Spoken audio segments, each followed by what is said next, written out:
Okay, we are recording. All right. Okay, we're ready. So good afternoon and welcome to the July 9th. It happens all the time. Anybody in the room on a laptop, you want to mute and mute your speaker and whatnot, or else you'll have the pleasure of hearing other voices. Just like don't join audio helps. Anyway, welcome to the July 9th, 2026 meeting of the Seattle Planning Commission. We like to begin these meetings with a land acknowledgement. So as we begin our meeting, we respectfully acknowledge that our meeting today is taking place on occupied Coast Salish land. We pay respect to Coast Salish elders, past and present, and extend that respect to their descendants and to all Indigenous people. To acknowledge this land is to recognize the history of physical and cultural genocide and settler colonialism, which continues to displace Indigenous people today. It is also to recognize these lands, waters, and their significance for the resilient and wise peoples who continue to thrive in the region despite the consequences of displacement and broken treaties. Those who hold settler privilege in the city must work towards supporting the Coast Salish people and all Indigenous people using the various forms of wealth and privilege we due to it. My name is Io Alvarez. I use she, they pronouns, and I am currently the co-chair to be changed very quickly, of the Seattle Planning Commission. We have a couple of announcements to members of the public and visitors. First and foremost, welcome. We're happy to make all commission meetings open to the public, but we do flag for you that the Planning Commission does not hold public hearings since the commission is an advisory body. We provide recommendations to elected leaders who in turn make actual decisions. We encourage individuals and organizations to provide their comments appropriately to elected officials. The meeting today is a hybrid meeting with some individuals participating in person in the boards and commission room at City Hall, with others participating remotely via MS Teams.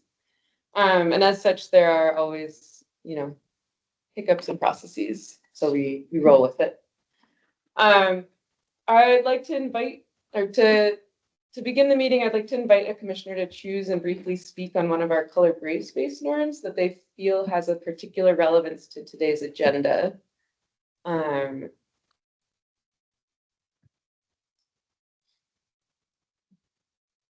Pending a slide change. Sorry, No, you're good. I'm used to managing this many things. Yeah. All good. There we go. Thanks.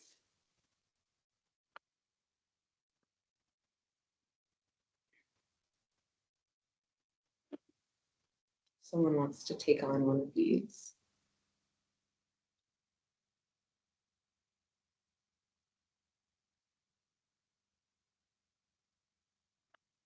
I can speak to one of them. Thanks, Dylan. I think that was Dylan. Yeah. I just want to say, I think that the look for learning and commit to learning in public is appropriate for the topics that we're taking on today. We're learning and understanding the latest from Seattle Department of Transportation and how they'll be approaching updates to how we're looking to use our street right-of-ways in the future. And additionally, our further discussion about the Commission's independent work, which will be looking into and exploring, studying, understanding, and learning ourselves about what these urban corridors could be as the comprehensive plan moves forward. And I think it will be important for us to approach this from a learning point of view in a way that we're learning ourselves with the intent of also educating the public and along with us. That's great, Dylan, and I agree. If there are no amendments or modifications, I'll suggest that we all agree to the full set of these norms, but especially to the one that Dylan called out today. We'll do a round of introductions. I'd like to extend a warm welcome to our 4 new planning commissioners, Amir, Haley, Patrick, and TJ, who were appointed by Seattle City Council on Tuesday. And some of you are online and some of you are in the room with us, which is wonderful. Just for context, at this point in the meeting, we go through a round of introductions for commissioners and staff. I'll start us off and then I'll pass it around, and I think it's been useful to do in the room first and then shift to folks online just for clarity. So my name is Zia Alvarez. I use she, they pronouns. I live in White Center, Highland Park, and for my day job, I am an architect and urban designer at Element Architects in downtown Seattle. Pass to Nick. My name is Nick Whipple. I use he, him pronouns. I live in West Seattle in the North Delridge neighborhood. For my day job, I'm a planner on the east side. Rebecca. Thanks. Rebecca Brune, she, her pronouns. I live as of last week in Wedgwood. And for my day job, I work on transit-oriented development for Sound Transit. Andy Dannenberg, he, him, live in Northeast Seattle, and I teach at the University of Washington in public health and urban planning. There we go. My name's Patrick Taylor, he, him. I live in North Beacon Hill, and my day job, I'm a project manager in an architecture firm that focuses on housing. The project most recently has been affordable family size housing. Hi, I'm Cecilia, she, her pronouns, and I live in Capitol Hill. My day job, I'm an EDA coordinator at King County. Don't pass it. King County all week. Hey everyone, I'm TJ Stepman. My pronouns are he, him. I live in Holler Lake, just down the street from the Pinehurst Light Rail Station that should open soon. And in my day job, just like Cecilia, I work in the county executive's office on the budget team. Thanks.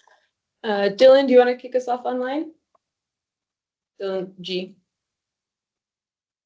Yeah, sure. Hi, Dylan Glazecki. I use he, him pronouns. I live in the Central District, and for my day job, I work at Perkins Eastman Architects on housing and urban infrastructure. Let's see. Who's next that's online versus, I can't tell who's online or who's in. Rose. Hi. Yeah, it's always challenging to figure out who's next. I'm Rose Lucello. It's in pronouns they, them. Sorry I couldn't be there in person today. I'm coming down with something. Figured I'd spare you illness. I work as a wetland biologist and permitting specialist with Jacobs for my day job, and I'm based up north in Licton Springs, Northgate transition area. I'll pass to Deanna.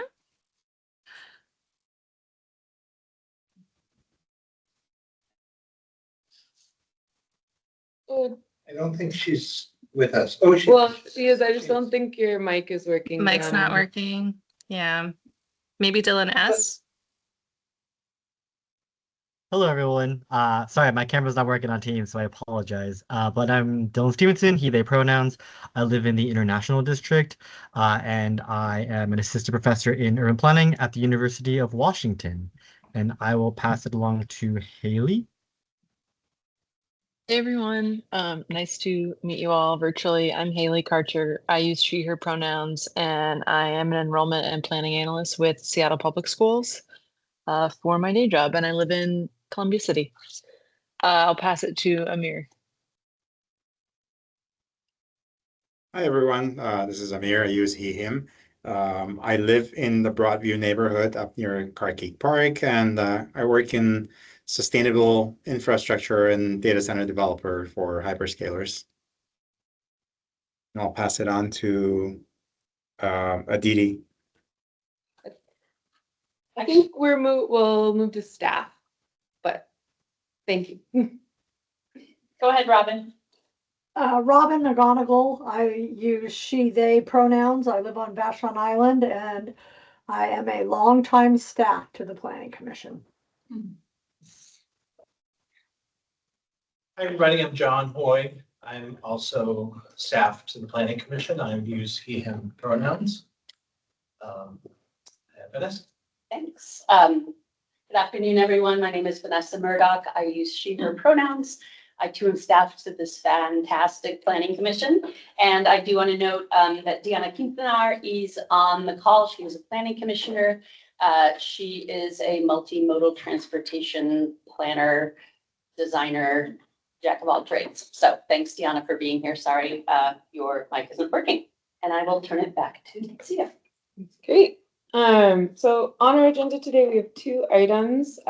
First, we'll be briefed by staff from the Seattle Department of Transportation on the upcoming work with Streets Illustrated, the Seattle Right-of-Way Improvement Manual. And then we'll have a sort of brief update on the status of our independent work.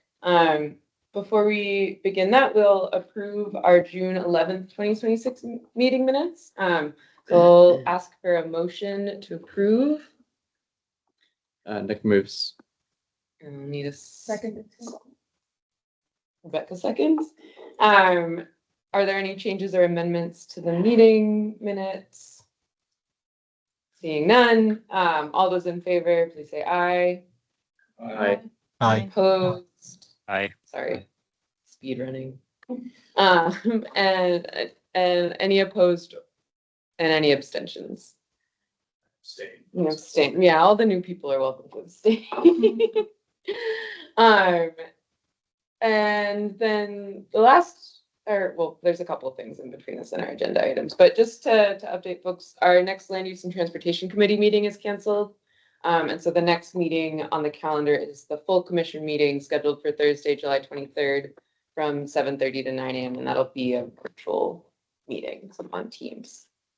And then I'll pass it to Vanessa for announcements. Thanks so much, Zio. I want to echo Zio's warm welcome to our new commissioners, and also welcome to the number of commissioners, both online and here in the boards and commissions room. We have 7 folks here, so we've got almost full house, which is great.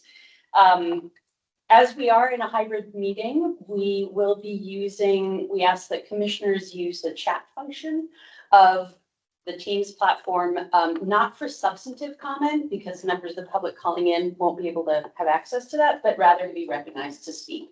So I will assist Zio, and we'll get a queue going for when commissioners have questions and comments.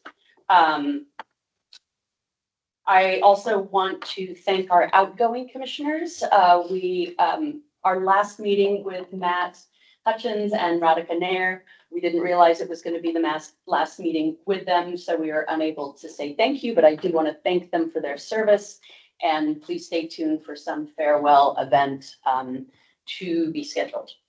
I do want to take a vote on commission leadership. So once a year, commissioners nominate individuals on the commission who they would like to co-chair the commission, as well as our 2 topical committees, our Housing and Neighborhoods Committee and our Land Use and Transportation Committee. And then I gather all those nominations, and the commission takes a vote on a slate of leadership, so it's not on individuals.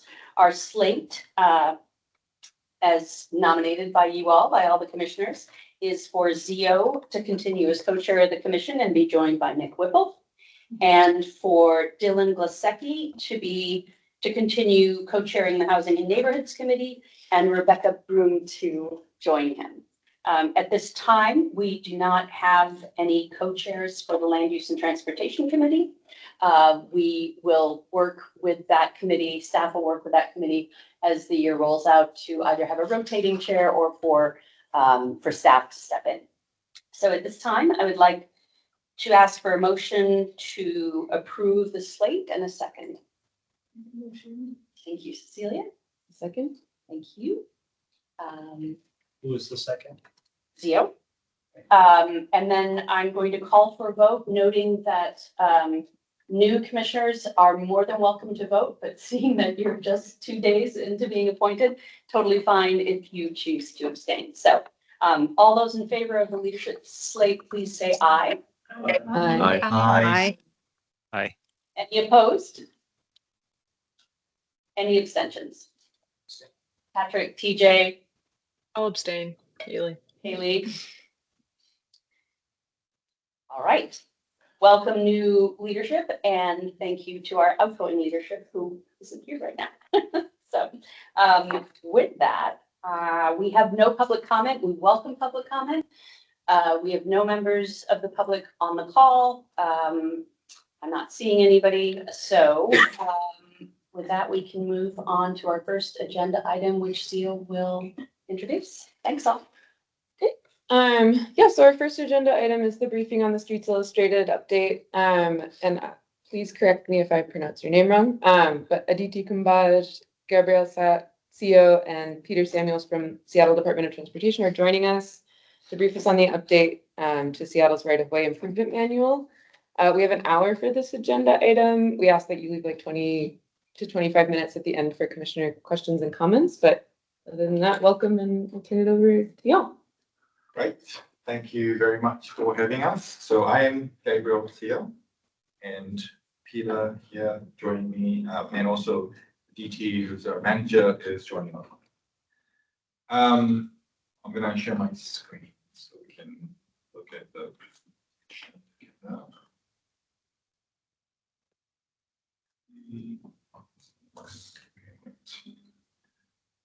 Before we get into the conversation, I thought I'll just do a quick survey of your familiarity with Streets Illustrated. Anybody who's heard of Streets Illustrated, use it frequently. Definitely big fan. Commissioners who are familiar, and so that's great. And with that, I think it's good for us to get into that. But before we get into that, I guess we'll go through some of our standard slides. And one of the key things that we always want to remind ourselves is SDOT's vision that safety is our foremost priority, and this mobility that's a big part of our day-to-day work. But those are key values and goals that we are always reminding ourselves that we want to achieve throughout all of our work, whether it's project, program, or policy. Safety, equity, and sustainability, livability, standardization, excellence. And interestingly, Streets Illustrated, as we get into this a little bit more, it speaks to all of those components. So it's appropriate for us to address that. Just for today's discussion, we'll just do a quick intro for the presentation, and we'll go into an overview of what Streets Illustrated is, and we'll talk about the approach that we're taking to update it, and we'll go into discussions and some next steps. So why are we here? We are here to firstly provide an overview of what Streets Illustrated is and share what approach that we're taking, and really largely here to listen from the commissioners in terms of your interest and or any specific thoughts or recommendations or ideas that you want to share with us as it relates to Streets Illustrated. So what is it? What is Streets Illustrated? So it is I guess I often will say street design manual, and it includes design. That's the guide that we use to design, build, and manage the right-of-way. And it provides it's an online resource, and it provides design standards, guidance, as well as information on processes. And it's adopted through a joint reference rule of SDOT and SDCI. And we'll go into that a little bit more, how it sort of provides what sort of linkage to the land use code and other other design manuals and authorities that we relate to. And who uses it? City staff, obviously, like people like folks in capital projects who are designing our streets, design consultants who could be working both for the city or private entities, developers, contractors will use it to understand what design elements that they need to use for constructing or using this right-of-way. We have many advocacy groups and community members who are interested. They will look at the manual and talk about providing comments and projects or other venues. Just a quick touch on the relationship between Streets Illustrated and Land Use Code, and I think Co-Chair had mentioned the right-of-way improvements manual. That's the commonly known official name for street design manual that they refer to often. The Seattle Municipal Code, which is our land use code, sets out requirements. So that those would be what is required and when some of those would be triggered. And typically, if there's a development of a certain scale, it will require street improvement, for example. And that's outlined in Title 2353, and it directly talks about right-of-way improvements manual, streets illustrated for streets in the LEM improvements. And it's not just 2353, that's more specifically linked to the land use, development, and improvement of right-of-way. But there's Title 15, which refers to right-of-way use. So our public space management and street use folks will refer to that. And if you want to use the street for play streets or festival and things like that, they refer back to Title 15. And some of the requirements that I think we could go into would be things like frontage improvement. Green factor comes into picture in terms of where the landscaping and trees might go. And we have specific section that was drafted and adopted for the light rail stations. So there's that linkage, and there's frontage improvement related to that. We have the pedestrian zone. That's a land use designated zone that outlines where we want higher pedestrian activity and for shopping. And we linked to that in Streets Illustrated in terms of when we are requiring wider sidewalks and things like that.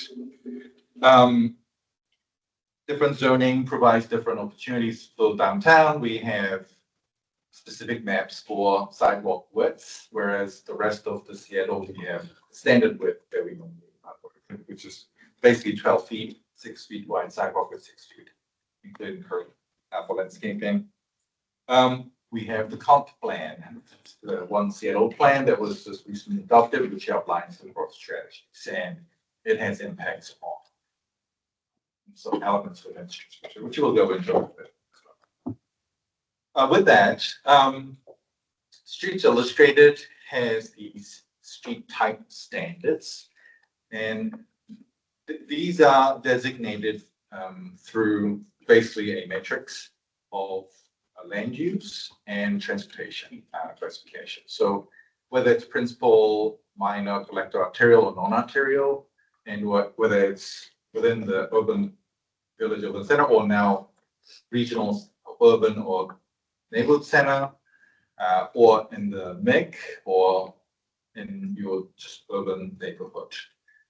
And it's almost like a little bit of a transact that provides scale of sort of a place focused and more onto movement focused. So, and we are trying to sort of provide this land use and transportation integration through this street type designation. So it's been around since 2018 when Streets Illustrated was adopted as Seattle's right-of-way improvements manual. So yeah, you can explore that a bit more in more detail if you like,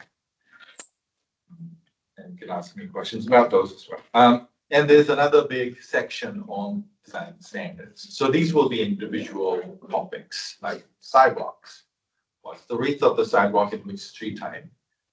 Traffic calming elements that are available. What we are supposed to do with street trees in terms of soil volume, and, tree species, accessibility. So it's all the ADA related topics. How we design intersections, drainage, and different modal elements like transit, bicycle, and freight related specific design, and also lighting. So these are very technical components of Streets Illustrated, and the engineering components as well as designing of the streets, which will have implications on the urban scape and visual impact as well as contribution towards the vibrancy of the street. We will go through a few examples of projects that sort of shows the difference of before and after a little bit here, and also what components of Streets Illustrated have been implemented through these projects. So the first example that I have here is the Third Ave and Main bus stop. So the picture on the left is before and on the right is after. And basically, we now have a wider pedestrian space with much more room for transit riders to wait. We have added pedestrian lanes, better ADA facility for the crossings, and also the bus boarding or lighting. And just, generally much better environment for people to wait for their buses, basically. And this would have included the downtown neighborhood street type would have been looked at because that's the street type here. There's the transit section of Street Illustrated and also the lighting section of Street Illustrated. So these are different sections that we did. And yeah, the next project is Thomas Street project. This is Thomas and Dexter Avenue, fully protected intersection, where we have had and bike crossing with these islands on the corners that provides better visibility for both pedestrian vehicle and bike to each other. So when they're turning the corner, there's much better chance of reducing the risk of causing a collision of that crash. This is one of the first fully protected intersection that we are calling it that's been implemented. So we are keen to sort of advance more of these more innovative design elements implemented, but nonetheless, this has been in the design manual for some time and it's been implemented. So it's great to see some of these coming on site. The East Marginal Way corridor project, where we were able to separate out the bike facility from the freight routes, and quite a comfortable and great facility to be on, whether you're a bike or a truck driver. So something I mean, it's a very good section from that project. So. Nick and I ride this every day. Oh, you do? West Seattle. Yeah. Yeah. So yeah, that's right. Yes. It's great. If you come off the Westfield Bridge and come off the sort of area. We have the rapid ride H line on Delridge, and this is kind of sort of the typical cross section that shows in Urban Center Connector street type, where we have the transit lanes on the outer lane with GP lane on the center, and also median that we have. I think those would have been planted by now, but that's a street type that we're able to implement. A raised crosswalk where community members or advocacy groups may want some sort of specific design that they want implemented as part of the crossing. This is also raised, so trying to sort of provide that additional vehicle calming and pedestrian safety as part of that. And the pedestrian crossing section has been relevant for this. So that was a quick snapshot of just different elements that are implemented in the design elements that we have. So why do we need to do illustrated updates? I alluded to a little bit before. We have updated modal networks and growth strategies. So the Seattle Transportation Plan, which is adopted now already like a couple of years ago now, which sets out the modal networks. And that's basically superseding the previous modal master plans that you used to have. So pedestrian, bike, transit, and freight master plans has now been superseded by the Seattle Transportation Plan. And one Seattle plan with growth strategies, and also some of the regional center plan work that's happening, that's feeding into some of the street type conversations that we'll get into a little bit later as well. We have a bunch of design guidance that has been updated. ProAg is one, so that's the ADA design requirements. The final rules have not been adopted by DOJ yet, because the majority of the content would be adopted through DOJ. DOT has adopted, which will impact just the chamber section. Section that they administer. And we have NECTO design guidance. For example, the 2025, the bikeway guidance is just released. And so we are reviewing that with our bike team and working to update illustrated where we need to. We have new legislation in the state level. Senate Bill 5595 is shared streets, which is now law, and also Seattle City has adopted through an ordinance. And so we're working to set up a procedure to designate a shared street that's sort of partly in place with the ordinance and this guideline policy elements that are happening. But also we want to support that effort with design and standards and guidance. So there'll be elements that we are wanting to support that. And now this has been around for some time now, but new and emerging mobility, so micro mobility, EV, AV, and those elements, we have a gap in information on design guidance and how we deal with some of these modes and elements in the sort of street environment. So that gives us a really hefty reason why we need to update the streets. And because there's so many topics that we will have to really prioritize and understand how we're going to find at the really digestible sizes, and we can't really do everything in one year. We have limited resource and staff, and so we are working on this phased approach, and we are prioritizing what topics we want to tackle first and have updated and adopt through the director's rule. And we may have another batch coming through, but we'll be working continuously in the background. But in terms of sort of update, that's the approach that we are taking. And so once we prioritize topics, we will develop, working with our subject matter experts. I'm not an expert on everything, so I'm coordinating with a lot of our in-house SMEs and also consultants to develop content and review the content and vet all the content through the process. And then we are going through an engagement. This is like the first conversation with Commission here to initially get the idea of what your key interests are, and hopefully we'll be able to incorporate and reflect the recommendations or comments that you made today as we develop content.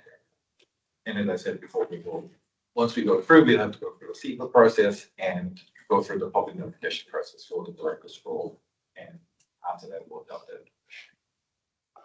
So that's the process we're taking. So just to kind of talk about a few of the priority topics that we are working on. Safety is our priority, so we're working with our Vision Zero team, and they're taking the lead in a lot of these topics. And these are just obviously not an exhaustive list. And so this is higher level topics, subtopics, traffic calming, daylighting, LCIs, and pedestrian crossing, all these mechanisms that we are building into, baking it into design standards guidance.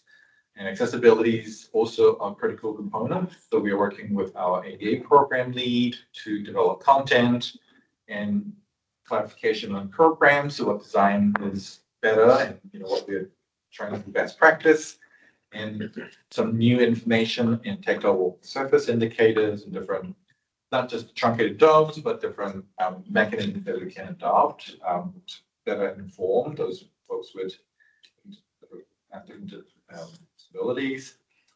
We have the accessible pedestrian signal implementation that's happening citywide, where there's a request also adopting that and making sure we have some resources that we are currently relying on, but we want to bring in and update the information. Through the Seattle Transportation Plan, we have now adopted a public realm network, if you will, people, streets, and public spaces. And so there's a lot of work that's happening in that space, and we also want to expand our design standard and guidance to support those efforts and provide better guidance. When it comes to shared streets or pedestrianized streets, or just better streets for people to be in all those P-zoned, pedestrian prioritized areas. And the other, the last thing that I'm mentioning there is the streets illustrated map. We talked about how the street types that they are designated through the matrix of land use and street classification. And now we have change in land use in some of the locations, particularly neighborhood centers. And so we are relooking at those street types. A lot of them are residential streets. Now we'll have to rethink them into sort of a center approach. And what street type is appropriate for those? And is the street type that we currently have in these areas still appropriate? And do we need to look at that? So those are some of the things that we are considering in relation to land use and land use transportation, and use and transportation integration. So that's basically the majority of the presentation there, and just leaving with these two questions to open up for discussion. So what are your topics of interest in transportation as it relates to the implementation of, I guess, the Seattle Transportation Plan, as well as the Seattle Plan? And are there any specific, street illustrated sections or elements that you have any thoughts on that you want to share? Two key things so that we can reflect and incorporate those into our update process. Awesome. Thank you. Vanessa mentioned this. We'll do a queue for commissioners to comment or ask questions in the Teams chat. So we've got Cecilia and Bill and Jean. So go ahead, Cecilia. Yeah. This is Cecilia. I wasn't going to mention this, but since it was up there, I'm very excited that you're working on accessibility, especially the tactile strips. Tom's amazing, and I've piloted the Twizy pilot program in U District, and I have a lot of opinions on the curbless street on the bike corridor because it's not truly curbless. And it's kind of a nightmare the way they you're in a wheelchair. If you end up on the street section, the way they barricaded it, you can't actually get up because it's not curbless, but it's happened there. So anyways, I'm really glad that you're looking at the tactile strips because I think that's a great urban curbless is a great place to incorporate some more standards of what designates the tactile finding, demarcation between the street and the pedestrian walkway. But I also thinking about the neighborhood curbless. I'm just really curious because gearing up for the Seattle Transportation Funding Task Force, we've been talking a lot about sidewalk alternatives, and I know the neighborhood curbless design in here, the existing standards and they look amazing, but I'm also just curious what happens if that design center can't be accommodated. Because I feel like the 12 to 14 feet transition area, and I'm trying to imagine that with the Pinehurst streets that are going to have sidewalk alternatives right now, and maybe that does work. But I'm just we've been trying to think about how do we, because we can't afford, and traditional sidewalks are just it's not going to happen so much as Seattle, and so I'm just really curious what the work will be on neighborhood curbless as hopefully we have more funding to start thinking about that. Do you want me to kind of I'm very curious about conversation on that one? So I'll start with the last question, sorry, because I remember that one. I might reach out to different this, but there was a question. In terms of the neighborhood curbless at the moment, I think we're still trying to figure out. So there's a bit of distinction between shared street and curbless street. So in the past, so it's not very clear. We haven't made that distinction very clear in street.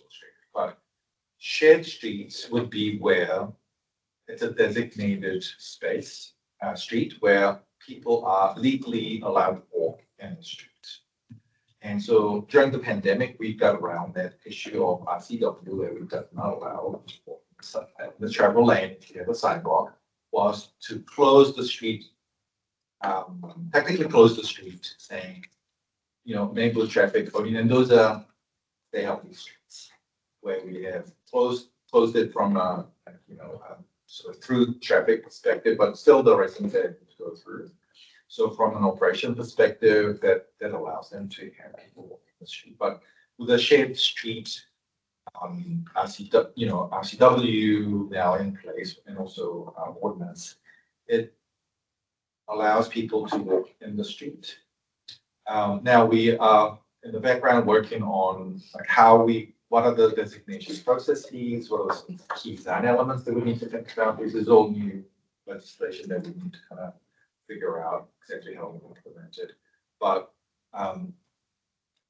this has sort of been around quite a bit in Europe and the UK. In the UK, they call it home zone, and basically allow people to walk anywhere, really vehicle calmed environment where like a lot of chicane, design elements, trees in the street, and you have some parking, but basically you're allowed being. But the ADA accessibility is always a key component, especially those folks with visual impairment. It's really challenging when there is no curve, because they allow curve accessibility and also edge of the building.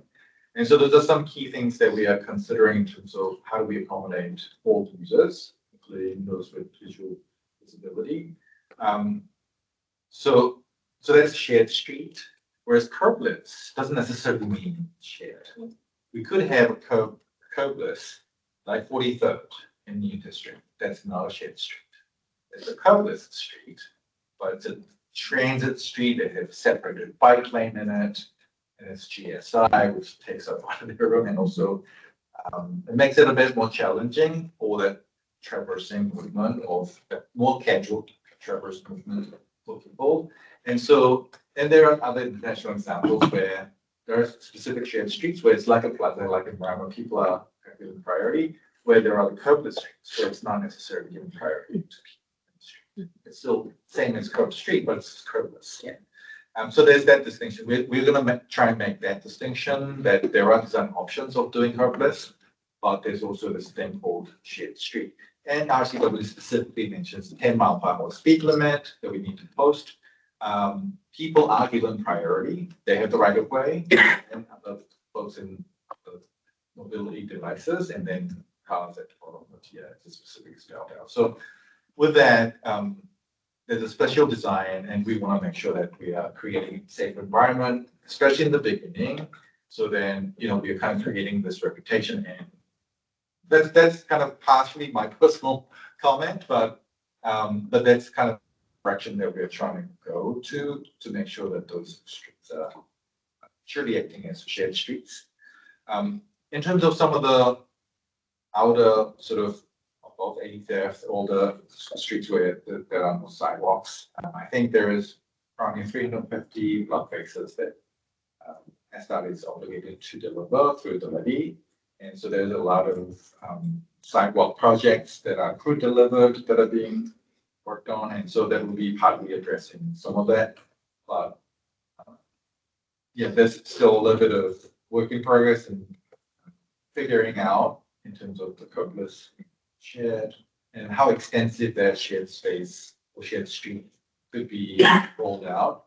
Because what we don't want to do is just call something shared street without doing interventions to make it safe. Design it to 10-mile-per-hour street, but then have, then also not limited so that it's not, we're not, I don't know whether that's. Yeah, I'm very excited to see what shared street designs you come up with, updates. I guess like just following up with like I don't know if anybody knows, like the Pinehurst sidewalk projects that are going in, they are not true sidewalk gutter for drainage sidewalks. They are like the sidewalk alternative to asphalt. So I'm just curious what those designs are, if they look like the neighborhood curbless designs in the design. So I'm just eagerly waiting to see what these look like as we get more investments in. So I think that is actually currently that's in Church illustrated already. Yeah. Called alternative sidewalk then design. Is it this neighborhood couples or that's different? So it could be neighborhood curb list, or it may just be alternative sidewalk component. People pronounce the problem. There's an alternative sidewalk approach that is there, and some projects may go through that process. So it's not your standard curb and you've got a construction, because that becomes really expensive really quickly, especially with drainage, especially if we come pouring new concrete sidewalks, then that triggers a whole bunch of other drainage components, then it becomes really expensive. And so I'm just kind of reading throwing cursory comments, but there's some projects that are sort of going through that route of doing alternative sidewalk options where we can. And one of the key things is if we can deliver much more safer sidewalk environment, using that alternative sidewalk component. And we are looking at making that section a little bit better. So providing better guidance and how we can better incorporate that into the process as well. Well, thank you. Dylan G.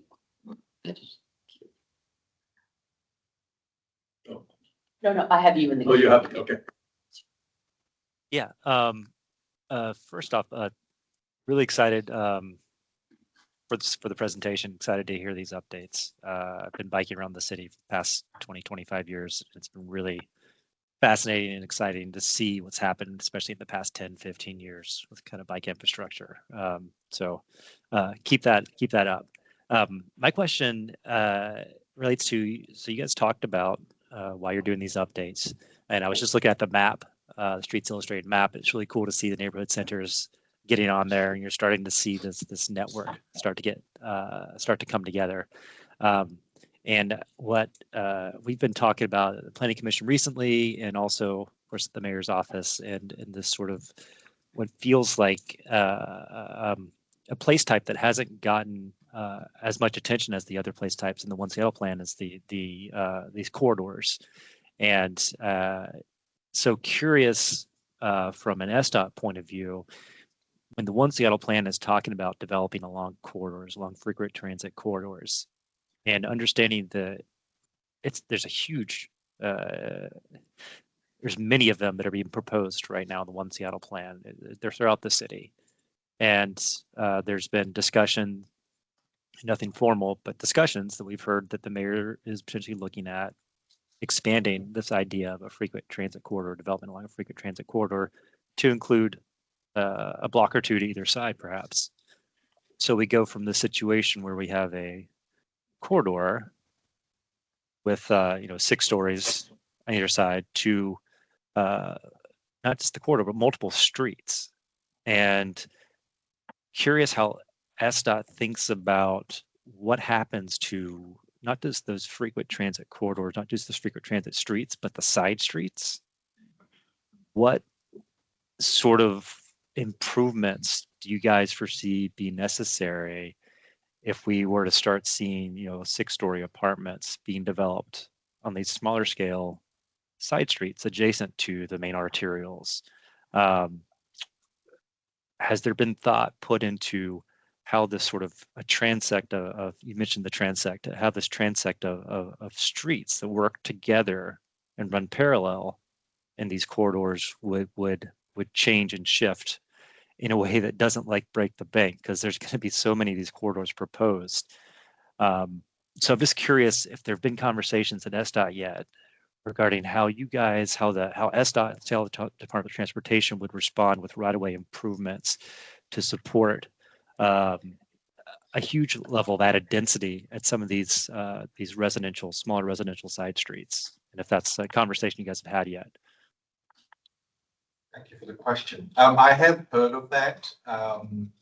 We have our the transportation planning lead, Jonathan Lewis, and he would be well within that conversation with OPCD. With Michael from OPCD, I think his team would probably be in direct conversations with Jonathan Lewis. It hasn't officially filtered down to sort of design standards conversation, because it's at the policy level conversation still, like some decisions have to be made. And there'll be other infrastructure, conversations that need to be had, like waste collection, water supply, and, a whole bunch of other bits and pieces that need to be thought about in terms of how you're going to have, what sort of land use stipulations you're going to have to be able to support all those infrastructure needs with the increased density. And transportation is just but one component of the wider infrastructure that we need to think about, obviously. So there's a lot more planning level thinking and conversation that needs to be had before it comes down to the design level. And what are some specific guidance and design elements that we need to think about to support some of the policy level decisions. So I think it is very intriguing to hear about the sort of really strong corridor approach, and Alberta has been really successful in their major rapid transit bus corridors where have really intensified. And I don't think it's just the corridors, but they also have done like more dense developments along the corridors. So there are some international examples of how they've done it, but like, the pipe system will need to be considered, and the power grid also need to be considered, and, all these other things also need to be thought about. And with all those planning and, thinking about infrastructure, so that would be kind of, it's almost like for us, we need to kind of plug into that process when it comes to it, but we haven't quite gotten like the direction on which way it will go. But once it's decided, I guess we'll start participating in the conversation, and we'll be definitely checking in with our planning lead, John, to plug in that. But I did hear that there's definitely conversations around that, and perhaps quite advanced conversations in some areas, but I don't have the full picture of that. But it's a challenge, especially working with existing neighborhoods and trying to identify. That's definitely a challenge that we'll have to think about in all fronts of infrastructure, physical and social. That's going to be interesting how we're going to cope with that. Or, Just for a time check, because we have a few minutes left for this topic, but there's 5 commissioners in the queue. I'll Do show you my have- glasses. Well, do you have a hard stop in 15 minutes, or are you able to I stick around for a little longer? I can stay for a bit longer. Thank you so much. Thank you. Yeah, really appreciate it. Deanna, you're up next if you're. Can you hear me? sorted. Yes. Yay. Yeah, I'm doubling down on phone and computer. I apologize. First, thank you so much. Echoing my fellow commissioners' sentiments. So exciting to see this work happening. Streets Illustrated is already a, countrywide reference, I would say. So, all the improvements you're doing are just making it even better. So this is really an exciting time, and I just commend all the incredible work you all are putting forth. I would, I have some questions with regards to and understanding kind of the intent and use of Streets Illustrated, which is not the same as you mentioned. Like, this does not set the policy; it sets the design standards and ideas, right, to innovate on our streets with some parameters.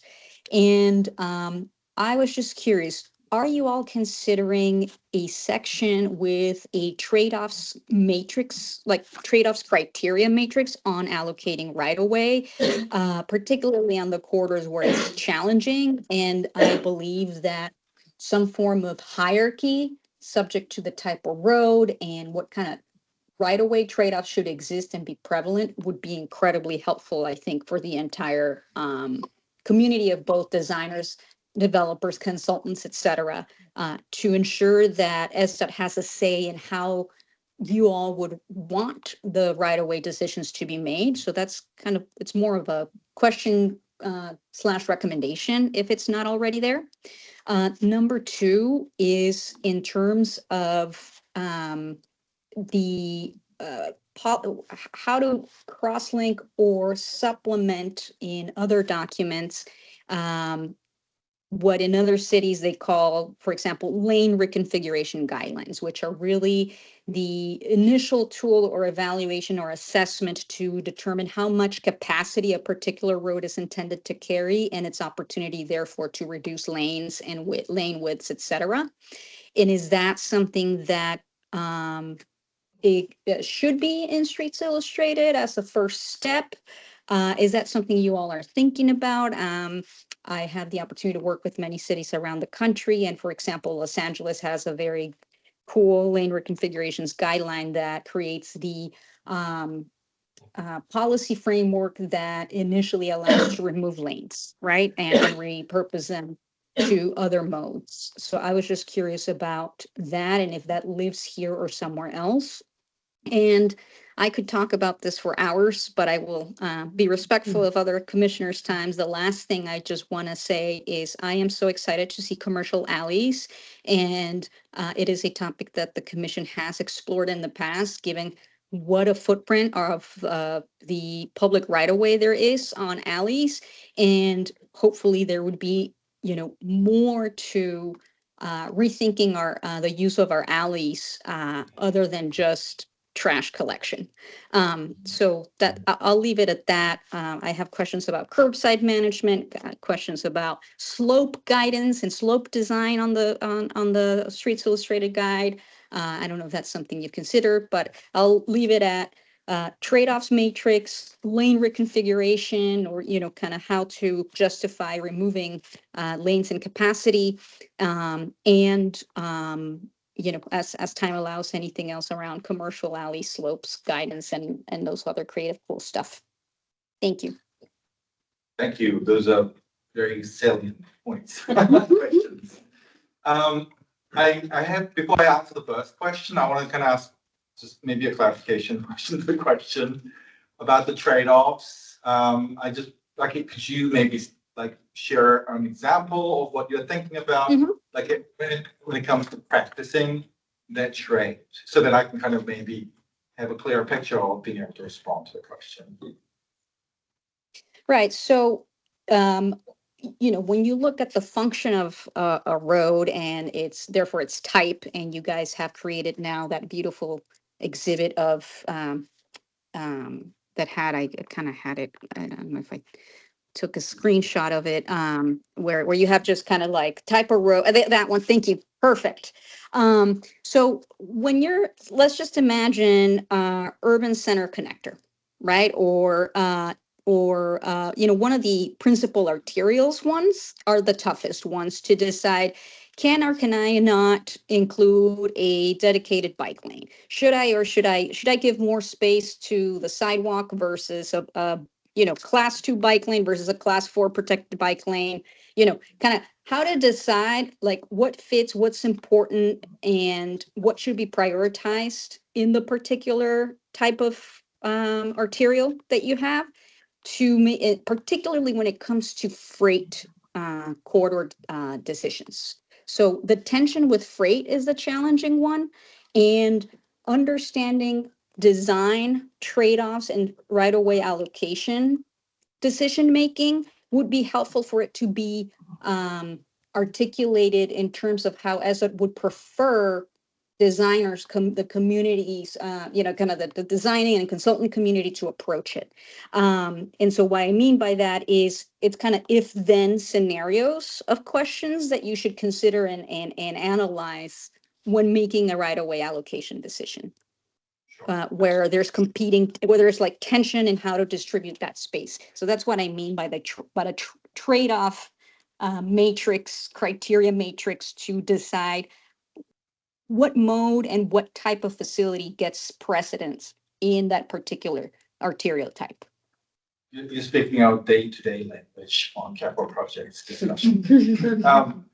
So thank you for that clarification. That's really helpful. So basically, I think I'll have to step back a little bit to respond to that question. One, the Seattle Transportation Plan, part of the effort of the Seattle Transportation Plan was to really provide some cohesion and collaboration and coordination between the different priorities that are put forward by individual model elements. So we used to have pedestrian master plan, bike master plan, transit master plan, freight master plan. They all put forward priorities in their own master plans, but they weren't necessarily speaking to each other. And when it came to implementation in a certain corridor, they were all priorities. So pedestrian is a priority, bike connection is a priority, freight is a priority, transit is a priority. They're all priorities. So the one example would be the Fremont. As soon as you cross the bridge, that is urban village. Now it's an urban center. It has bike connection. That's one of the missing bike connections that's been around for a long time. It's a freight corridor. I think it's either major or minor corridor, and it's a transit corridor. And so we have all these priorities. And so through the Seattle Transportation Plan and prior to Seattle Transportation Plan, our colleagues in the planning team have actually worked on setting some hierarchy for different land use areas. So if it's urban village, urban center, pedestrian and bike facilities should take precedent. And if it's MIC, then freight is important and therefore we need to accommodate them. And also in between both bike and transit, but transit obviously is really important between these centers so that we are creating that efficient travel time and reliability for transit services. So there has been some discussions in terms of some of those, if you like, modal integration and prioritization in that high level in Seattle Transportation Plan. That sets a bit of outline for what I've just mentioned in terms of what sort of hierarchy that we are kind of putting in. And applying that, for example, in the Fremont example, where we had a double left lane, as you kind of turn over into Fremont Place, I think, and we reassessed as we were doing the improvement there, we were able to remove that, fit in a bike facility, widen the sidewalk, and work with a signalization improvement. The traffic was still going to be over, actually slightly better in terms of signal timing and things like this. So there's a lot of details that need to go into, and every inch can matter in some instances. And so those things kind of come to operational and high level policy setting. And then Streets Illustrated is really a tool to help you. If you're doing this, then these are some design standards that you would adopt. That said, we have in the freight section, for example, we have design versus accommodate policy that's actually taken, an abstract from the freight master plan. I think we've adopted that through the Seattle Transportation Plan as well. That's really saying we're not going to be able to design for all these WB67s and WB40s and 50s. But we will accommodate them in our right of way by pushing the stop bar a little bit and, allowing them to go over the center line in non-arterial, or there's all these different operational and design guidance that's already in Streets Illustrated. That was the big sort of discussion that we had for the original Streets Illustrated adoption process, and I was not part of that. I'll just say that my predecessor was working hard to make that line, bring that over the line, and I'm just kind of holding the line there. I mean, just basically everybody else is kind of working on that, making sure that we are continuing to accommodate, but not design our streets for these big trucks everywhere. And in terms of some of the trade-offs, our street types are kind of already baking in a little bit of that. And I think in the old comp plan, we used to have this table that sort of specifically addressed what takes priority in what zone. So if it's in commercial, then there's certain curb space use that would be prioritized, but mobility was always the top of the list. So if we're doing a bike lane, that's the top priority. However, when it comes to the actual implementation and community feedback, curb space use becomes very controversial and very precious to specific neighborhoods and different perspectives. It takes a lot of convincing to say it's not the cars that one car parked in front of your shop will give you all business. It's the foot traffic that will increase there's all that good planning principles. We do have that baked in mostly in Streets Illustrated because that the whole point of this sort of transect approach of doing principal, although it's principal arterial, when it is urban village, urban center, we are prioritizing sidewalk space, transit, and we are also able to fit in by facility. However, there are very constrained corridors where we have to really juggle or really think about alternate routes for specific modes. So there's always a trade-off. And so that's already built in, and that's partly done through a complete streets process. We have ordinance for complete streets. It talks about incremental approach if we can't implement it in one project, and also a network approach. So it's not necessarily all those in one corridor. We will do as much as possible what we can, what's appropriate. But if we're not able to fit everything in that limited right-of-way space, then we need to look at parallel routes to make sure that we're able to accommodate the right nodes and provide the critical connections. And so it's actually Streets Illustrated plays a part in telling that story, but there's complete streets policy, complete streets implementation, and in the capital projects process, and also the different priorities that are sort of set through the Seattle Transportation Plan, and also in the curb space priorities that I think in spirit it's still in the One Seattle Plan, but not in a table format perhaps, but that priority still exists there. So that's my understanding. And so hopefully that answers your first question. Sorry, it's taking me so long to respond. The second question, can you just remind me what the second question was? The second question was about lane reconfiguration guidelines, ability to Yes. justify removing lanes. Thank you. So colloquially, we call it road dieting as well. And basically, we do have that policy in sort of more operational policy, where again, through the complete streets process, because that's more operational decision and depending on the volume, it's not just the design of it, but design comes in after the policy level and the operational decisions are made. And so that we're not having that in Streets Illustrated at this point in time. We may talk with the operations folks and see how we can better provide guidance. But it is within the complete streets process where if there is a certain ADT within a 4-lane corridor, then we are relooking at it to reduce lane, reconfiguration or road dieting, whatever that, the terms that are used. And that's already in place that we've been working with. And some corridors have been have gone through that process to reduce number of lanes and things like that. And that is definitely still part of the operational decision as when it comes to corridors that the capital projects that are designed. I will speak briefly, hopefully I've answered that second question, briefly on alleys.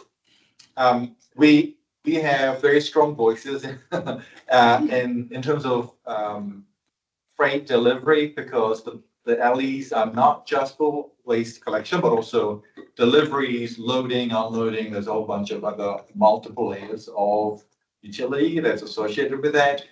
And there's a really valid and an important argument against making it all very pedestrian friendly, beautiful places that we would love to make it into. And I come from a country in New Zealand where we don't have alleys. And what you end up is you have all the rubbish collecting happening on the main street. And so you have to deal with it. Having alleys is actually creating a really logical system where you are able to have the utility happening in the back and more pedestrian focused and no curb cuts and continuous safe pedestrian routes, especially in these more busy commercial streets. So we are respectful of that, but through the PSPS, the People's Streets and Public Spaces, we have some named alleys in specific locations. We are piloting and testing things out. So for example, Machi or Nord Alley and some of those alleys in Pioneer Square and CID, that we are really looking at making them bring them into sort of more people-friendly. And, we have to approach it with caution, but we are definitely working on some of these specific, and Post Alley, Those are really good examples in the Pike Place market behind this, really teeming with all the vibrancy or, activity, but also there's loading and unloading, and those other utilities are coexisting as well. So there's a lot to be learned, and I understand UW Urban Freight Lab. There's also a big part of helping us, advising us on some of those topics. So that's just a brief response to the alley one, and I think we might have to keep the curb space. We've got Thank you. commissioners in the queue. That's fine. Nick? Sorry, I already went. No, you're No, great. you're You're fine. doing wonderful. Really appreciate it. I think mine might be quick. I had a question about the shared street standard that you all are planning to develop, it sounds like, with the update. Is Bell Street, is that a shared street? Is that a curbless street? What goes into establishing a standard when, to me, it feels so context specific, and also, yeah, I guess there probably is a lot of risk, I would assume, with establishing a shared street standard, but maybe not any more risk than any other kind of street that you develop.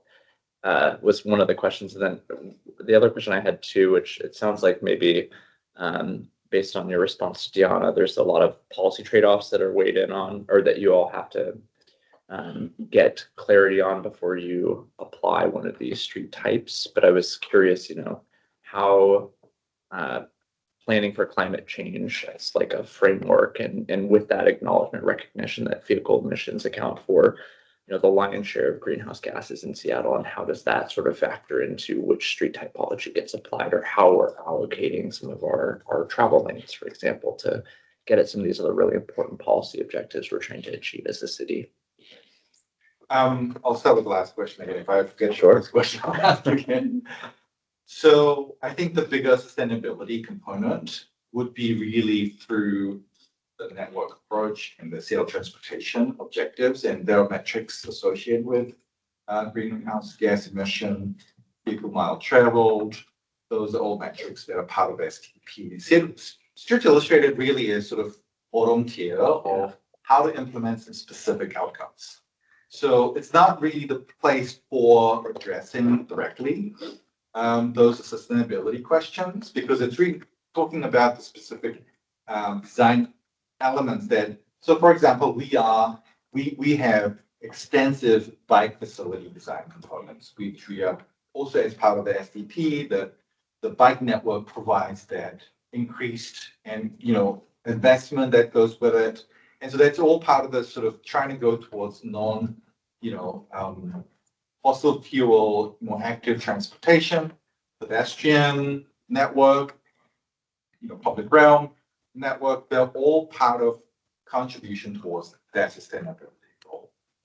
And we are building and expanding out on all these components in terms of expanding and relooking at the bike section, looking at the micro-mobility, infrastructure, public realm, design components. So these are all adding to that. These are all little puzzle pieces that are building towards the sustainability goal, enabling some of these networks that provide sustainable means of transportation. So I wouldn't look for like specific, other than perhaps there are some specific examples of GSI, for example, that we have some design and stand components in there that we also accommodate, but that really we have allowance design components that guide us to provide and enable that. But it comes down to the funding, O&M or SPU, and the appetite to implement that. We accommodate it, but it has to be the funding and the implementation that comes with it. So from Street Illustrated perspective, in terms of working for sustainability, we have design standards allowing those components to be and enabling that would be our role. But in terms of the actual implementation and actual advancing and moving the needle, would have funding and projects and things like that have to come with that. So that would be sustainability. And in terms of the shared street, and in particular Bell Street, I think originally when it was designed way back when I was around PCD, and I think it was intended as a shared street. And the term curbless was kind of used synonymously with shared street at that point.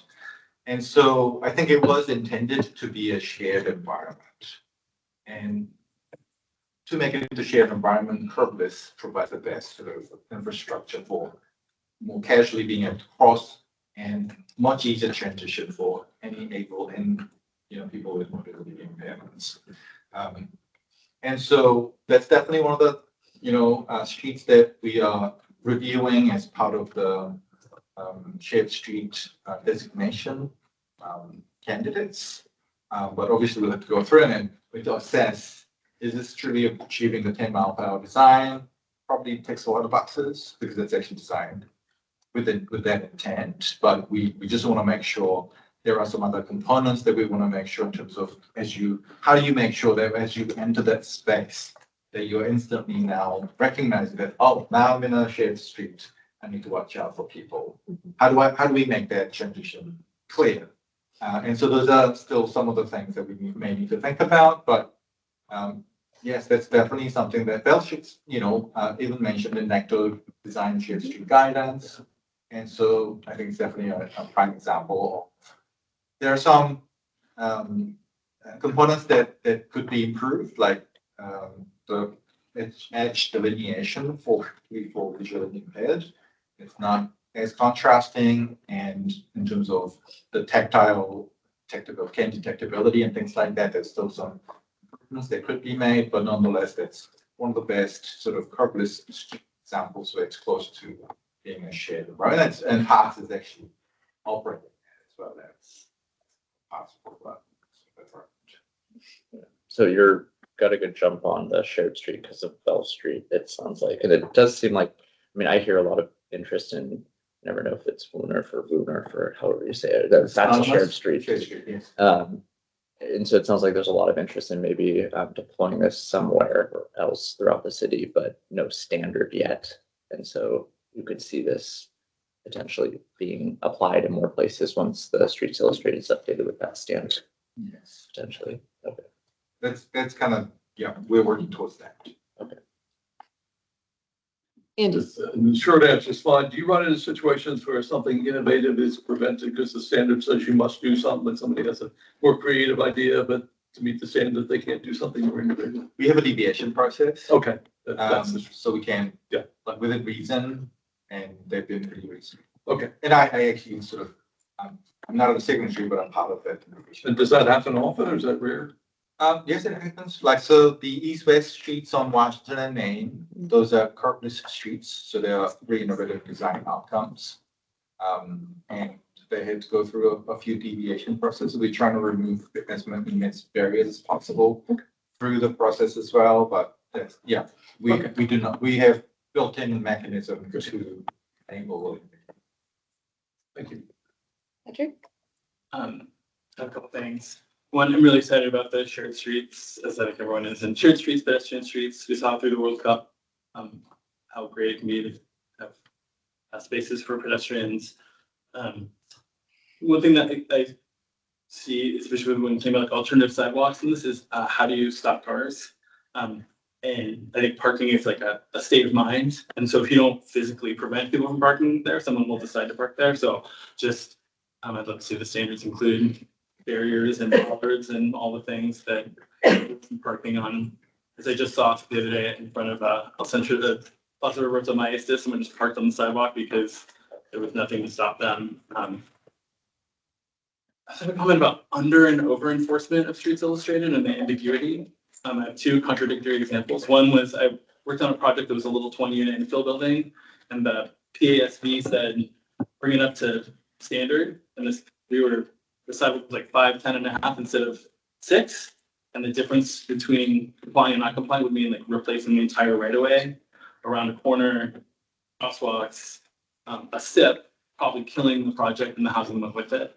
It took a while to get an answer just because all we heard was bring it up to standard, and it wasn't standards ambivalent, so then that's ambivalent. But then on the opposite end, there's a project just north of Junkins Park Station on Rainier, on probably the worst section, one of the worst roads in the city of Seattle, and it somehow ended up with like a 4-foot sidewalk that feels very uncomfortable when you're next to 6 lanes of traffic and bus. So it seemed like, I'm sure if you looked on that street, it's an urban village arterial that has a beautiful picture of bus lanes and bike lanes and wide sidewalks and street furnishings. And instead it ended up this little like baby sidewalk from the suburbs in this crucial location. So just making sure that the standard actually gets enforced. And then I just wanted to share too, I'm sure you were doing this, but Seattle's gifted with an amazing collection of transportation advocates who are brimming with great ideas. And I really hope you're engaging with them and harnessing some of their energy and ideas in this, what could be a very transformative update to our street standards. Thank you. So yes, we do actually have, I've gone to all the model boards where a lot of advocates have associations with. And also I think we have a check-in where my advocates coming up. So we are.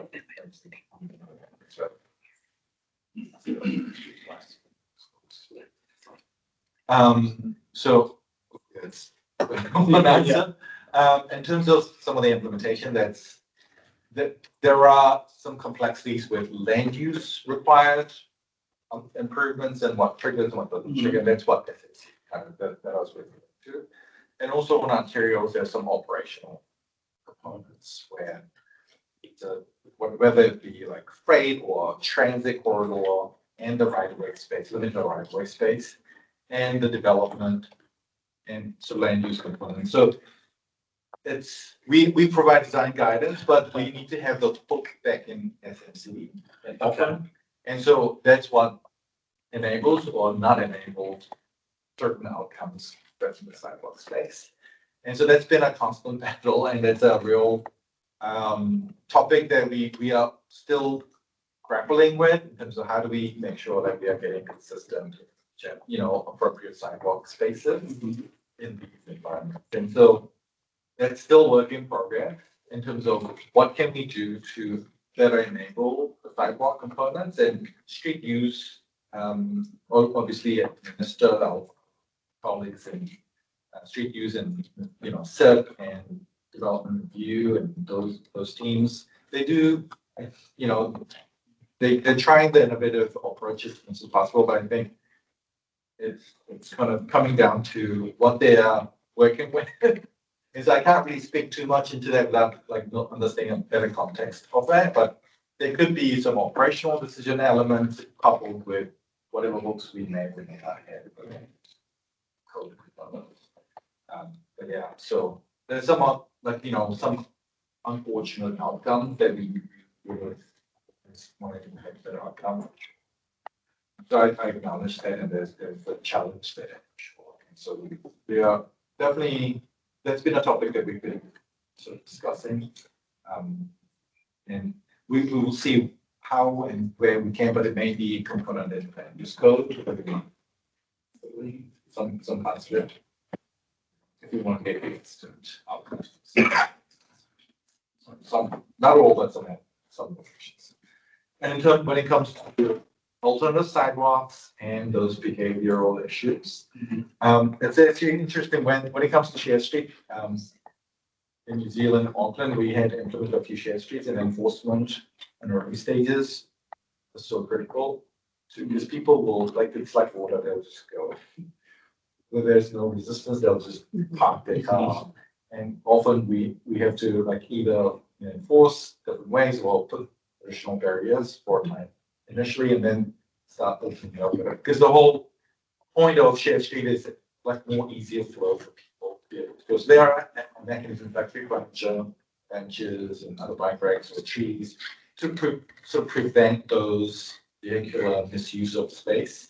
But when it comes to alternative sidewalks, I think the edge conditions are becoming really critical that we are learning that we don't put specific, as an example, whether it's a wheel stop component or some sort of edging curb element, if that's not provided, and with plants like trees, better, but trees don't stop from 150s going over there. So, so yeah, there's definitely enforcement perhaps they need to be done initially, but there are also like components like curb edging conditions to make sure that there's vegetation and vegetation to help prevent.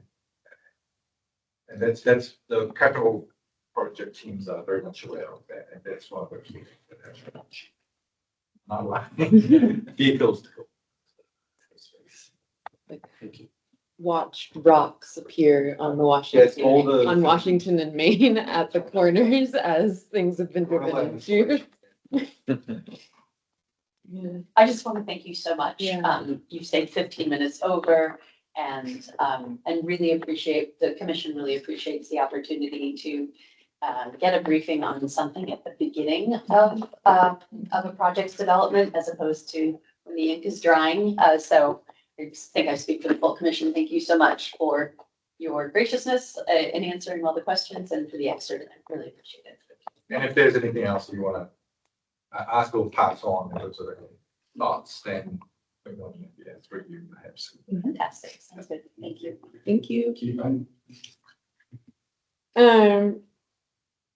Our next agenda item is an update from staff on the progress of our independent work that we're embarking on over the last few weeks. We don't have an hour for this agenda item, but we have the remainder of our time. We have the remainder of our time, and I'm not sure we'll even need the remainder of time, but we certainly have till 5:15 if so desired. John, if you could advance one more slide, please. Yes. Thank you. It's a bit of a lag. So at the last school commission meeting on June 11th, staff proposed an overview of independent work that the commission might take on in the coming months as a result of some committee work that had happened. And so I just want to recap that to bring everybody up to speed and then to update you on a couple of conversations that have occurred since then.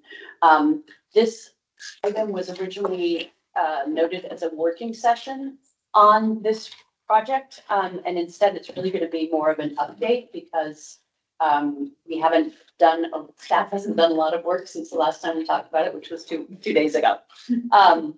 So the idea behind the work, and the next slide you'll see one of the jobs to do is to come up with a pithy name. Right now, overview of independent SPC work is a bit of a mouthful and doesn't tell you anything about what it is. But the idea is to visualize denser residential streets off the arterial and corridor with right-of-way improvements that would facilitate active transportation options and promote healthier, greener streets. So I think Dylan mentioned in the course of comments on the earlier presentation, thank you again, the idea that has been floated but is still at a policy level of really looking at the option for greater residential density off 1 to 2 blocks off main arterial corridor, pretty good transit corridor. And something that a number of commissioners have talked about is wanting to weigh in or participate in that conversation and do so by providing some visuals to help elected officials and their constituents understand the implications of greater right-of-way improvements on a denser residential street and how that could actually be something that meets a number of constituents' desires to have greener streets and to really move away from the dialogue of housing versus trees and to show examples that we can have both. So the time frame for this work is over the summer and finalizing sometime in the fall. As was noted in one of the weekly updates, the comp plan is on hold again due to 3 different SEPA appeals. So we had thought that we really needed to get hopping on this work and complete it by the fall in order to inform council's deliberation around the centers and corridors legislation. That deliberation is on hold until the appeals have been either resolved or until the law department determines that it is okay for city council to continue talking about that. I have a question about, sorry, I have a question about that related to the briefing that we just had. So since corridors are still in a policy mode, they may or may not make it into the streets illustrated update. I guess it's a question for them. I'm sorry. Yeah. No, that's totally fine. That is a question for them. And one thing that I forgot to ask them to talk about is the time frame of this update. And as I was thanking them at the end, we are at the beginning. We are one of the first groups to be briefed on it, and they are at the very beginning of updating the Streets Illustrated. So I don't foresee it happening by the end of the year by any case. So I don't think it'll be a missed opportunity, but I know that they are tracking what is occurring with the appeals as well. So even though we don't have to race to get this done by the fall, I'm still going to suggest that we try to keep to maybe mid to late fall as a goal. The more time we have, the more potential there is for scope creep. And then when we get into scope creep, we move away from a truly concise and cogent piece of work. So my suggestion is that we keep our scope pretty well defined and really work to finalize the work in the fall. And the scope, I didn't complete that sentence, sorry about that. So the scope is to focus on examples of denser residential streets. So we're not talking about mixed use streets, we're talking about residential streets that will be that may be 1 to 2 blocks off a frequent transit corridor. We have yet to determine if we're going to use case studies and if those case studies will be purely just illustrations or if there will be text around them. And the visualizations that we've talked about are a mix of sketches and photos. Because we know our audience is wide and some people really love more architectural sketches, vignettes like you see in the Streets Illustrated, whereas other people who might not be as design focused or have a background in design might have stronger reactions to photographs. So we're going to do a mix. Next slide, please. So we've had 2 executive committee meetings since our June 11th meeting. And these are just some very high level takeaways. And then I'll invite commissioners who are on the call who've been part of those conversations to augment this as you all see fit. I think it's going to be very important to define the terms. In the conversations, we have used arterial and corridor interchangeably. And so I think we want to be really clear when we're talking about an arterial and what does that look like and how is it defined? A corridor, a neighborhood residential street, and a stay healthy street. And then to define and illustrate the function of each street type. So not wanting to duplicate Streets Illustrated, maybe to elevate parts of Streets Illustrated as a wonderful document, and also as another resource for constituents and elected officials to refer to how we can sort of visualize, imagine our streets in the future. Also want to define the components of a livable residential street and the benefits of those components. So for instance, a benefit would be public safety because we'll have traffic calming, public health because hopefully we'll have more green space and slower travel and less emissions. We discussed just on Tuesday the importance of suggesting improvements across a range of investment, because while it would be very, I'm not going to say easy, it would be tempting to produce a document that just shows absolutely fantastic sidewalks, trees, everything that we need to be pragmatic in understanding that the city does not have the funding to do that for across the city. So to be looking at both big investment improvements as well as smaller investment improvements. And as I mentioned on the previous slide, we need a name for the work. We had, Olivia had come up with livable corridors. And because of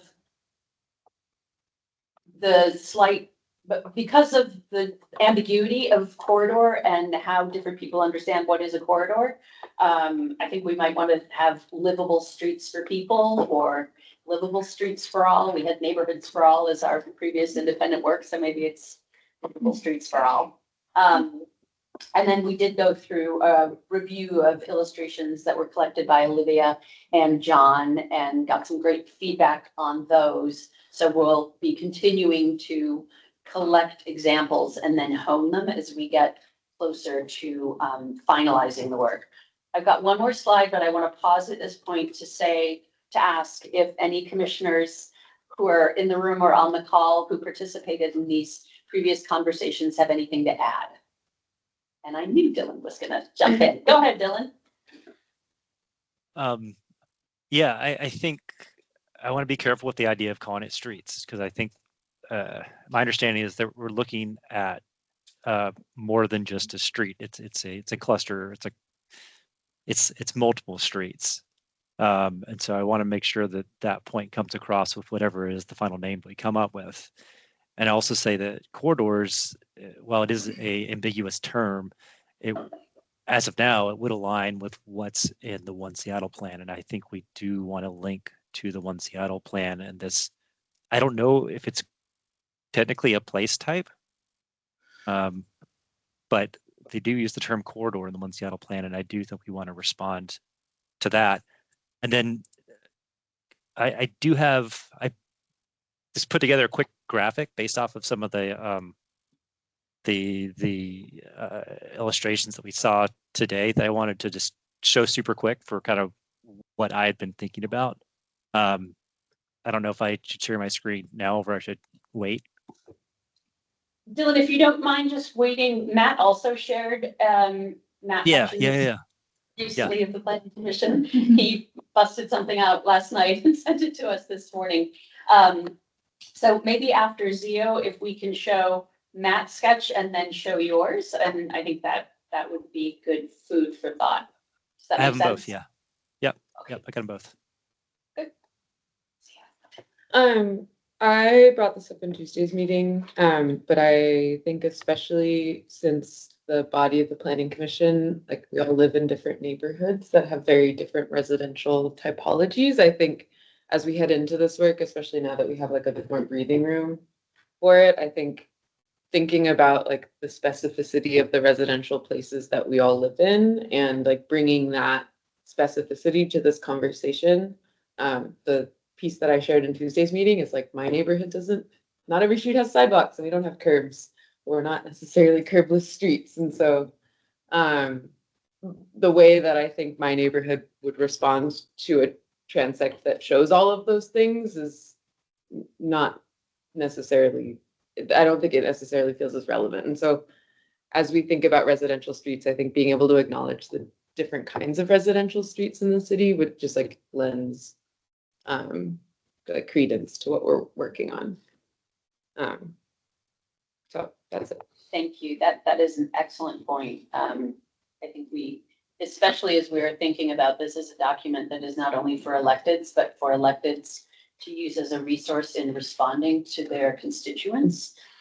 It is important that we not just show one kind of neighborhood street found in one part of the city, because we're going to be leaving 7, maybe 8 council members out of that conversation. So I think that's a great point. Thank you for reiterating that.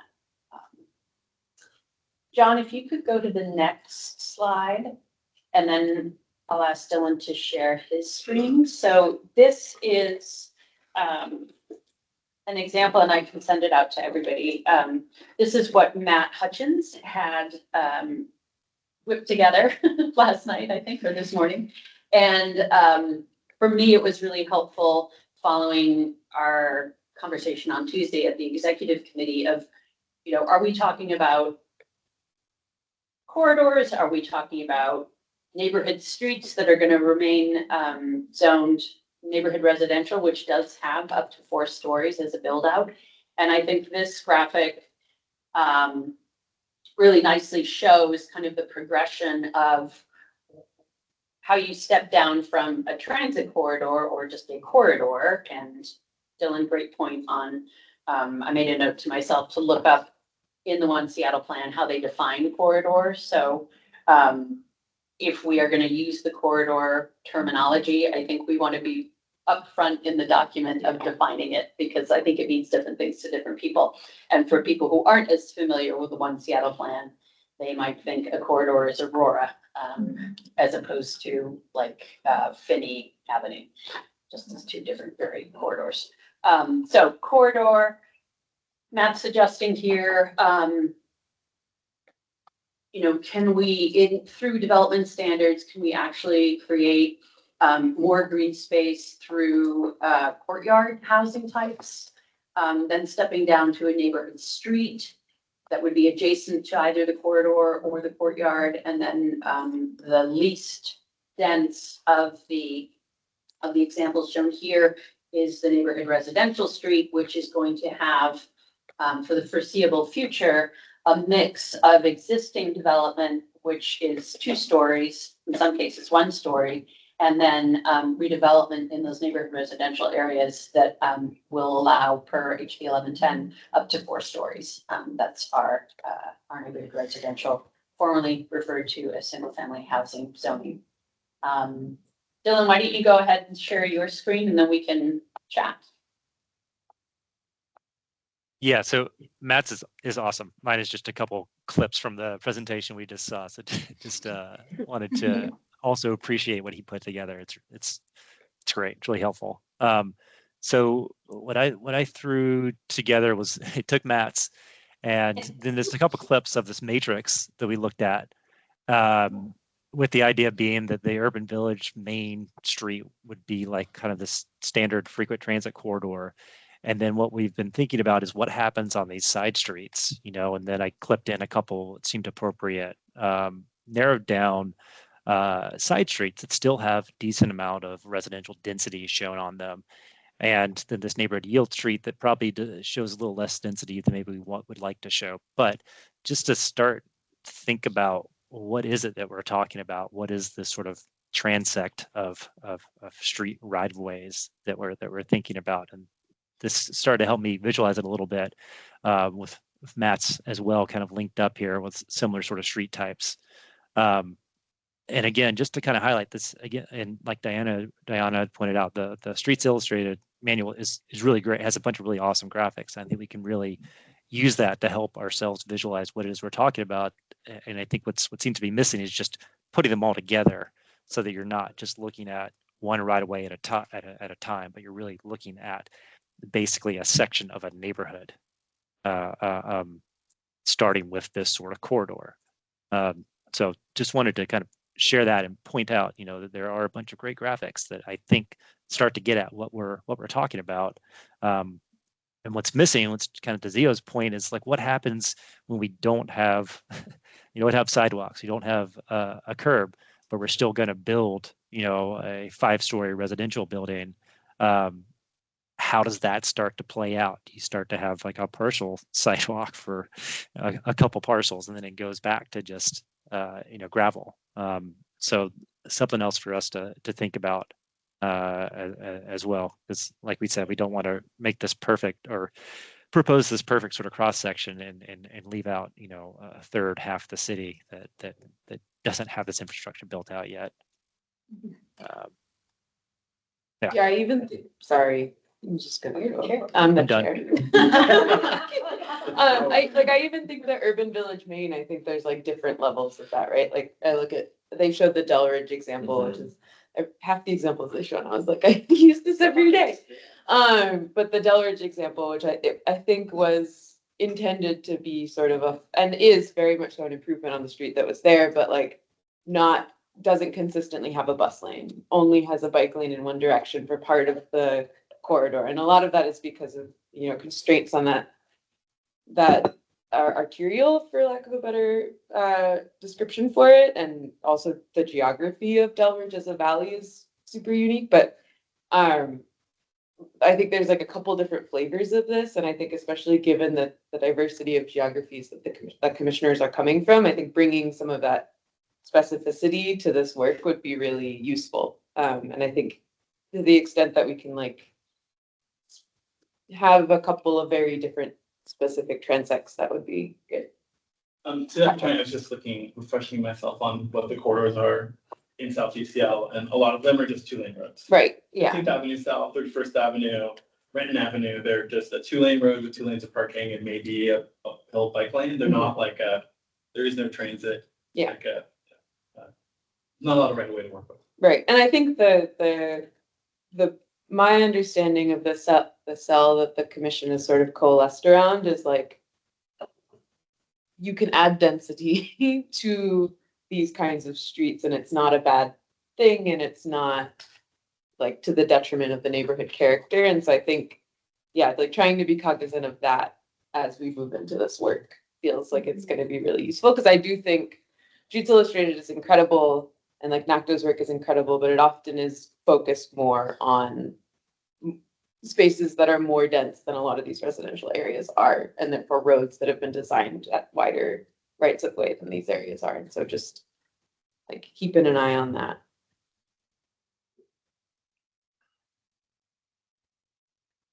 Any questions or reactions?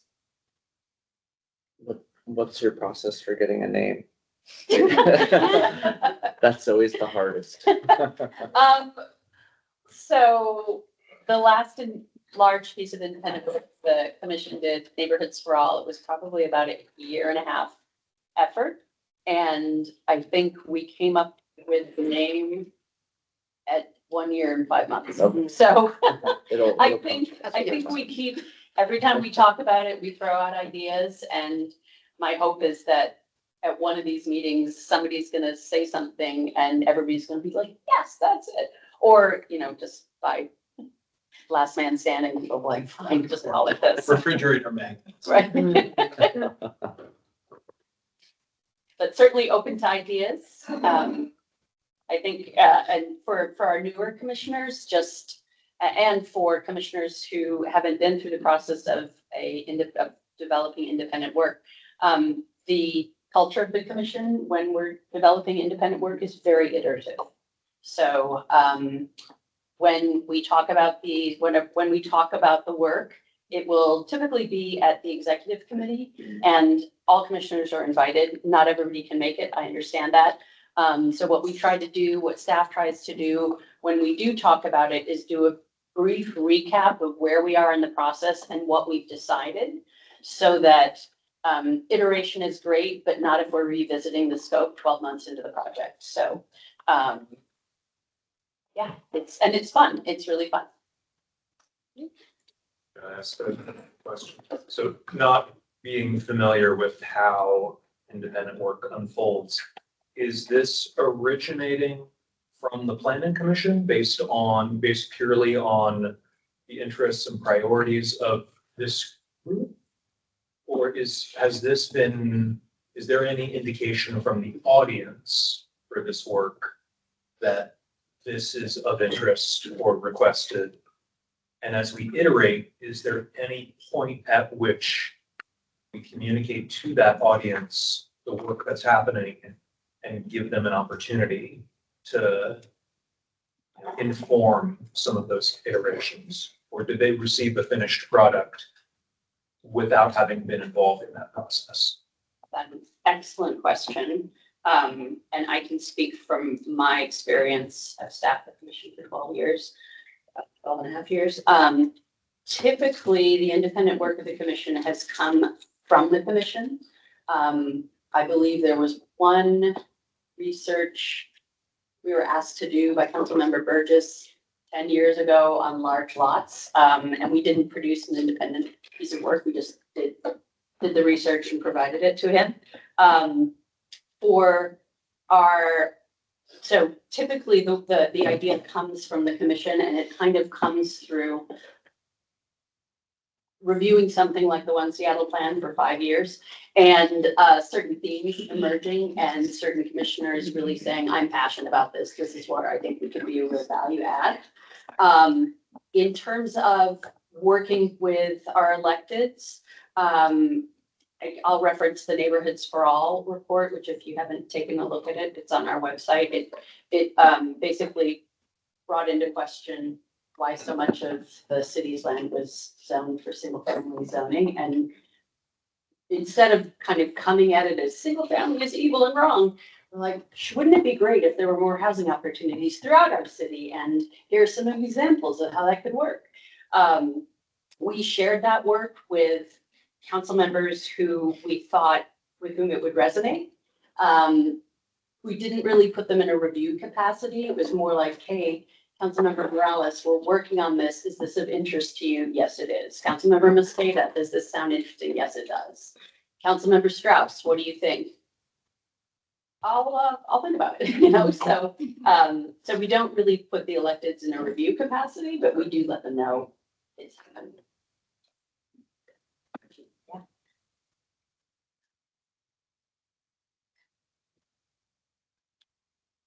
Cool. Any other thoughts? I had one more question, thought.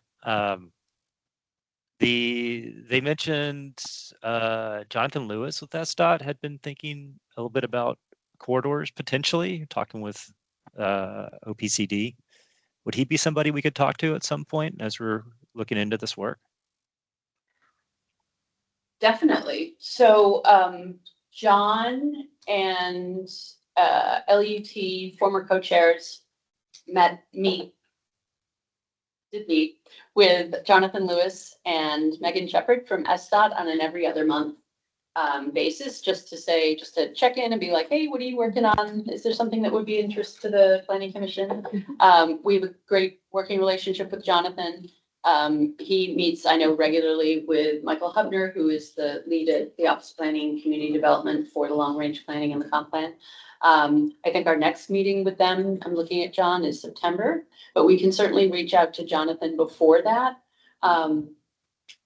I can't remember exactly when it was, but the last time Jonathan presented, I think it was to LUT, he sort of let us know that, oh, Streets Illustrated is about to be updated, and you know, why don't you read, you might want, that might be of interest to the commission, because we're always asking Jonathan about the how closely at the Seattle Transportation Plan, which is abbreviated by the STP, and the comp plan, how do they inform each other? How do they work to implement each other? Which leads the other, because the Seattle Transportation Plan actually ended up being adopted for the One Seattle Plan, which was a little bit of a tail wagging the dog in the commission's opinion. So that's a very long answer, Dylan, to your short question. We can certainly reach out to Jonathan, and to the extent that he's able and has the green light to share how their policy shop is thinking about corridors and how does STP support the corridors? Does the STP, Seattle Transportation Plan, will it need to be updated to reflect the corridors and centers legislation once it really does get passed? So we can definitely reach out to him. Cool. All right. That was great. Welcome to our new commissioners. And I'm gonna call us adjourned. Excellent. Thanks, everyone. And yes, welcome to the new commissioners who haven't even had their orientation. And I realize I didn't even tell Patrick, but he should bring his laptop. So I'm sorry about that. But way to hit the ground running. Thanks, everyone. Thanks, Joel.